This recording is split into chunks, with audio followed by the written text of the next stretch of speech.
Good morning students. Today we will start beta heterocyclic compounds. Heterocyclic compounds or heterocyclics are ring compounds having atom of two or more elements in the ring. पहले भी हम थोड़ा बहुत पढ़ चुके हैं बेटा, 12th में भी आप लोगों ने पढ़ा होगा. ये heterocyclic compounds हमारे क्या होते हैं जिसमें हमारे एक से ज़्यादा एलिमेंट होंगे और जो हमारा कार्बन एटम होता है, जो कोई भी हमारी रिंग बनते जैसे बेंजीन रिंग बना रहे हैं तो हमारे उसमें 6 कार्बन होते हैं. तो हमारे जो हेटेरोसाइक्लिक कंपाउंड्स होंगे, कार्बन के अलावा अगर कोई भी अदर एटम प्रेजेंट है उस रिंग में तो उसे कहेंगे hetero atom, usually present in the heterocyclic rings. और कौन से मोस्टली जो एटम होते हैं वो प्रेजेंट होते हैं? Nitrogen, oxygen, sulphur. Although sometimes ring containing other atoms such as phosphorus, boron, tin and silicon are also encountered. For example, अब देखो हम यहाँ पढ़ेंगे, ये हमारी क्या है? हेटेरोसाइक्लिक कंपाउंड्स हैं. तो अब इसमें देखो कार्बन कार्बन कार्बन तो है ही, कार्बन के अलावा कौन सा एटम प्रेजेंट है? नाइट्रोजन. तो ये क्या हो जाएगा हमारा? पाइरोल. ठीक है बेटा. और इसमें क्या है हमारा? ऑक्सीजन. तो जब ऑक्सीजन प्रेजेंट है तो उसका नाम क्या हो जाएगा? फ्यूरन. और इधर एस सल्फर प्रेजेंट है तो थियोफीन. और ये इमिडाजोल, क्योंकि 2 नाइट्रोजन प्रेजेंट और पोजीशन देख लेना बेटा. और अगर ऑक्सीजन और नाइट्रोजन प्रेजेंट है तो ऑक्साजोल. फिर नाइट्रोजन बेंजीन रिंग के ऐसे तो पिराडीन. और ये पायरन बेंजीन रिंग, पिरामिडाइन. और ये पायराजीन. ठीक है बेटा. अब देखो क्लासिफिकेशन.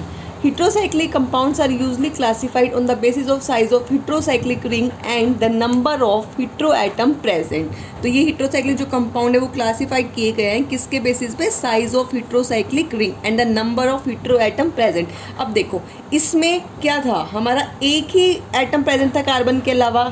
नाइट्रोजन, इसमें ऑक्सीजन, इसमें सल्फर, इसमें देखो इसमें 2 नाइट्रोजन आ गए. ठीक है. तो ये कहता है कि हमारा किस पे? Size of the heterocyclic ring और number of hetero atom present. देखो 5 मेंबर्ड रिंग. 5 मेंबर्ड रिंग मतलब 5 1 2 3 4 5 विद 1 हेट्रो एटम, जिसमें क्या हो? 5 मेंबर्ड रिंग हो और हमारा एक हेट्रो एटम प्रेजेंट हो. बेंजीन हमारी 6 मेंबर्ड रिंग होती है. और देखो इधर पाइरोल. पाइरोल हमारा क्या है? 5 मेंबर्ड रिंग हो गई और हमारा एक ही हेट्रो एटम प्रेजेंट है. कौन सा? नाइट्रोजन. फ्यूरन में भी देखो ऐसे ही 5 मेंबर्ड रिंग है, एक ही हेट्रो एटम प्रेजेंट है, ऑक्सीजन. ठीक है. ऐसे ही थियोफीन में सल्फर. अब आता है 6 membered ring with 1 hetero atom, जैसे कि पिराडीन. देखो 6 मेंबर्ड रिंग है, 1 2 3 4 5 6 और एक ही हेट्रो एटम प्रेजेंट है, नाइट्रोजन. ठीक है. और ऐसे ही पायरन में ऑक्सीजन. ये कहता है फिर 5 membered ring with 2 hetero atoms. अब रिंग तो क्या होगी? 5 मेंबर्ड, बट उसमें 2 हेट्रो एटम प्रेजेंट होंगे, जैसे कि इमिडाजोल. देखो नाइट्रोजन नाइट्रोजन है, इसमें ऑक्सीजन और नाइट्रोजन है. तो 5 मेंबर्ड रिंग तो 5 मेंबर्ड है, बट इसमें 2 हेट्रो एटम प्रेजेंट है. ऐसे ही 6 membered ring with 2 hetero atoms, जैसे कि पिरामिडाइन 2 नाइट्रोजन और इसमें पायराजीन 2 नाइट्रोजन. पोजिशन चेंज है बेटा. ठीक है. तो क्लासिफिकेशन क्या हुई? 5 membered ring with 1 hetero atom, 6 membered ring with 1 hetero atom और 5 membered ring with 2 hetero atoms और 6 membered ring with 2 hetero atoms. ठीक है.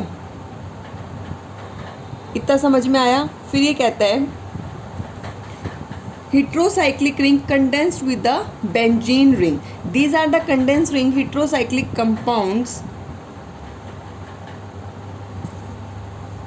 These are the condensed ring heterocyclic compounds made up of 2 or more things, at least one of which must be heterocyclic. अब इसके example देखो, जैसे कि बेंजोफ्यूरिन. ये कहता है कंडेंस्ड रिंग है हेटेरोसाइक्लिक कंपाउंड की जो हमारी 2 या मोर देन 2 रिंग से बनी है, एटलीस्ट जिसमें 1 क्या हो? हेटेरोसाइक्लिक हो. बेंजोफ्यूरिन देखो बेंजीन रिंग है और इसमें 1 2 3 4 5 और ये क्या जुड़ गया? फ्यूरिन जुड़ गया. ठीक है. ऐसे ही इंडोल हो गया, प्यूराइन हो गया. ठीक है. क्यूनोलाइन हो गया, आइसोक्यूनोलाइन और ये कार्बाजोल. ठीक है बेटा. नेक्स्ट आता है हमारा इसमें non aromatic heterocyclics. All the examples of different type of heterocyclic compounds given above are aromatic in nature. वो सभी क्या थे? aromatic in nature, as will be explained a little later. In addition to these, there are heterocyclic compounds which may be considered as non-aromatic और aliphatic heterocyclic. अब कुछ हैं इसमें जो non-aromatic और aliphatic heterocycles हैं, जैसे कि ये पायरोलिडाइन. देखो इधर अब फर्क क्या है इसमें, सेम है 5 मेंबर्ड रिंग, बट उसमें क्या थे, बॉन्ड थे। देखो इधर ये ना, ये बॉन्ड, बट इसमें क्या है, बॉन्ड नहीं है। तो ये क्या हो गया, पायरोलिडाइन, ठीक है, टेट्राहाइड्रोफ्यूरेन, और ये पाइपरिडाइन, और ये टेट्राहाइड्रोफ्यूरेन, ठीक है।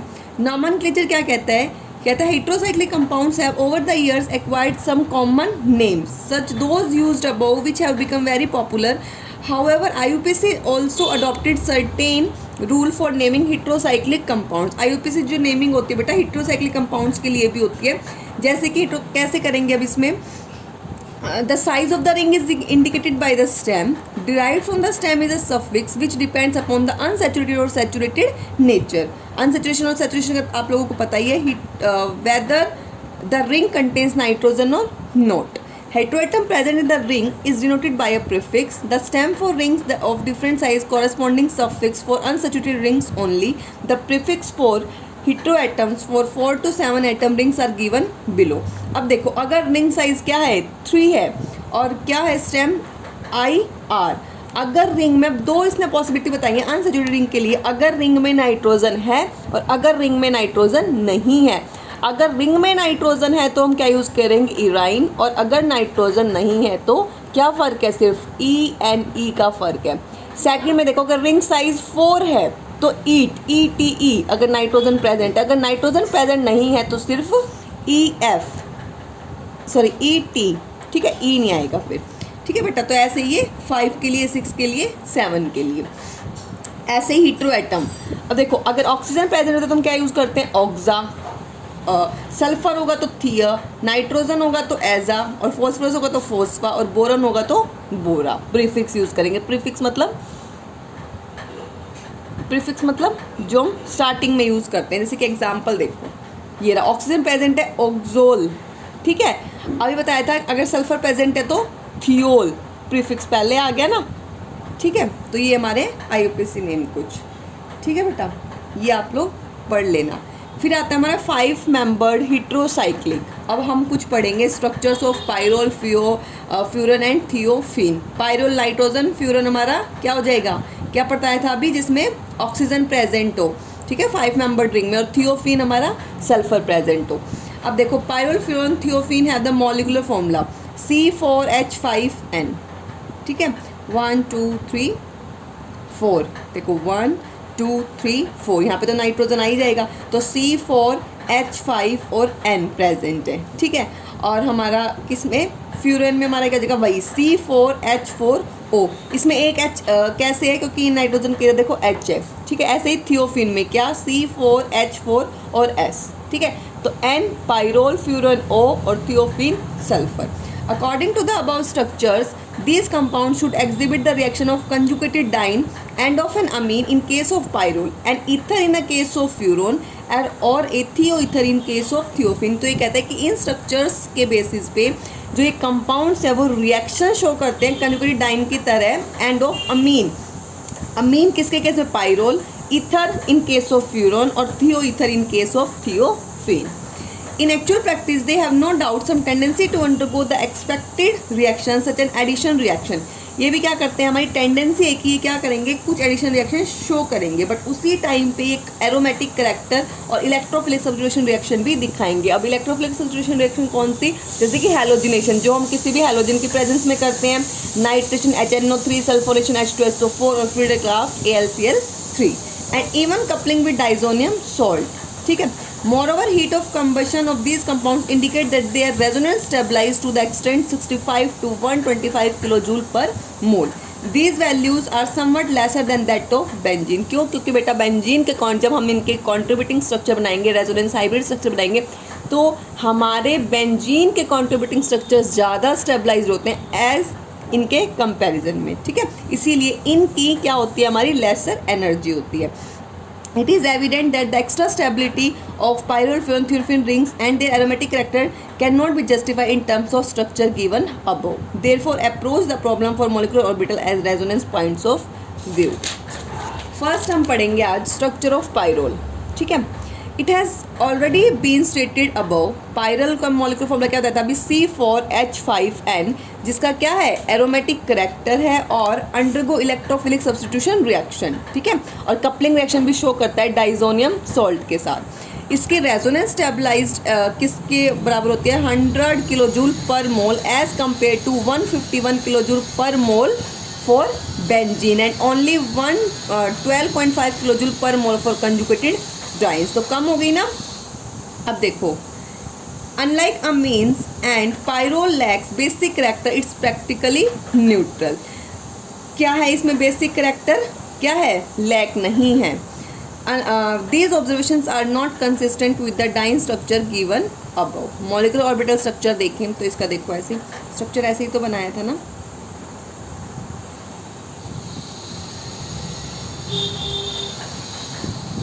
ठीक है।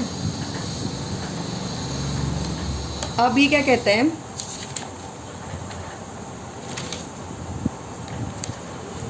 ये कहते हैं according to molecular orbital concept, the carbon and nitrogen atom of pyrrole constitute a flat pentagon in which both carbon and nitrogen are in the sp hybridized state। क्या है, फ्लैट पेंटागन स्ट्रक्चर है जिसमें क्या है, हमारा जो carbon और nitrogen atom है वो क्या है, sp2 हाइब्रिडाइज स्टेट में प्रेजेंट है। और कार्बन के पास क्या है, 3 sp2 हाइब्रिड ऑर्बिटल्स हैं जिनके पास एक एक इलेक्ट्रॉन्स हैं, और अनहाइब्रिडाइज्ड p ऑर्बिटल है परपेंडिकुलर टू द प्लेन, ठीक है। फिर ये कहता है कि also having an odd electron, similarly nitrogen के पास भी 3 sp2 हाइब्रिड ऑर्बिटल्स हैं जिनके पास एक एक इलेक्ट्रॉन्स है, और unhybridised p orbital perpendicular to the plane of the hybrid orbitals having a pair of electrons.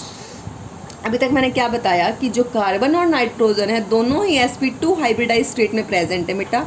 जो कार्बन है उसके पास 3 sp2 हाइब्रिड ऑर्बिटल्स हैं और अनहाइब्रिडाइज्ड p ऑर्बिटल है जो परपेंडिकुलर टू द प्लेन है। ऐसे ही नाइट्रोजन के पास 3 sp2 हाइब्रिड ऑर्बिटल्स हैं जिसके पास एक एक इलेक्ट्रॉन है, और अनहाइब्रिडाइज्ड p ऑर्बिटल है जो perpendicular to the plane of hybrid orbitals हैं, ठीक है। फिर ये कहता है कि जो कार्बन और जो हमारे नाइट्रोजन है ये sp2 ऑर्बिटल यूज करके हमारे क्या बॉन्ड बनाते हैं, carbon hydrogen, nitrogen hydrogen, carbon carbon और हमारा कार्बन नाइट्रोजन, सिग्मा बॉन्ड्स, ठीक है। कार्बन हाइड्रोजन और कार्बन कार्बन, कार्बन नाइट्रोजन और नाइट्रोजन, देखो कार्बन कार्बन, ठीक है, कार्बन हाइड्रोजन और नाइट्रोजन हाइड्रोजन, और हमारा क्या बनाते हैं, कार्बन नाइट्रोजन, ठीक है। फिर ये कहते हैं दीज रिमेन, इसीलिए इसका क्या है, हमारा फ्लैट मॉलिक्यूल है। Now the unhybridised p orbital of the 4 carbon atom each having 1 electron and unhybridised p orbital of nitrogen having 2 electron. जो हमारे p ऑर्बिटल्स हैं वो साइड वाइज ओवरलैपिंग करते हैं साइक्लिक डीलोकलाइज्ड पाई मॉलिक्यूलर ऑर्बिटल बनाने के लिए, और इसीलिए इसके जो डीलोकलाइज्ड इलेक्ट्रॉन्स जो बनते हैं वो क्या बनाते हैं, 2 पाई इलेक्ट्रॉन क्लाउड बना देते हैं, 1 above the plane and 1 below the plane of the ring, जैसे कि शो किया है ये, ठीक है। तो ये तुम्हारे दो स्ट्रक्चर हैं, side wise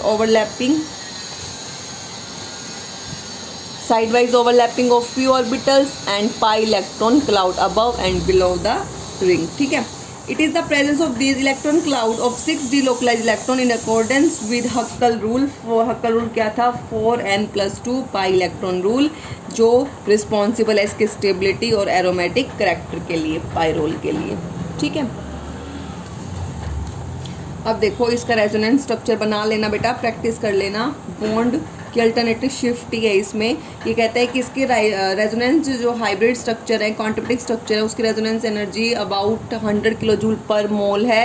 it may be seen that in contrast to benzene which has 2 contributing structures which do not carry any charge, pyrrole has only 1 contributing structure without involving charge separation। इसीलिए pyrrole का क्या है, most stable contributing structure है as against 2 in case of benzene। So resonance जो energy है pyrrole की पहले भी बताई थी वो कम है किससे, बेंजीन से, ठीक है।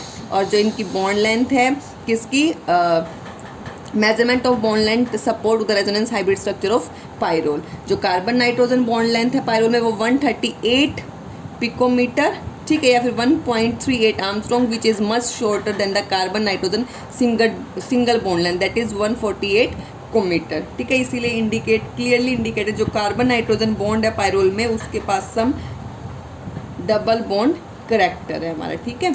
और ये जो स्टडीज़ हैं measurement of dipole moment and UV PMR spectra further confirm the resonance hybrid structure, और ये हमारा किसका स्ट्रक्चर आ जाएगा, पायरोल का, ठीक है। तो आज के लिए घर से इसकी आईयूपीएसी नेमिंग, नॉमेनक्लेचर और स्ट्रक्चर ऑफ पायरोल पढ़ लेना बेटा। Thank you.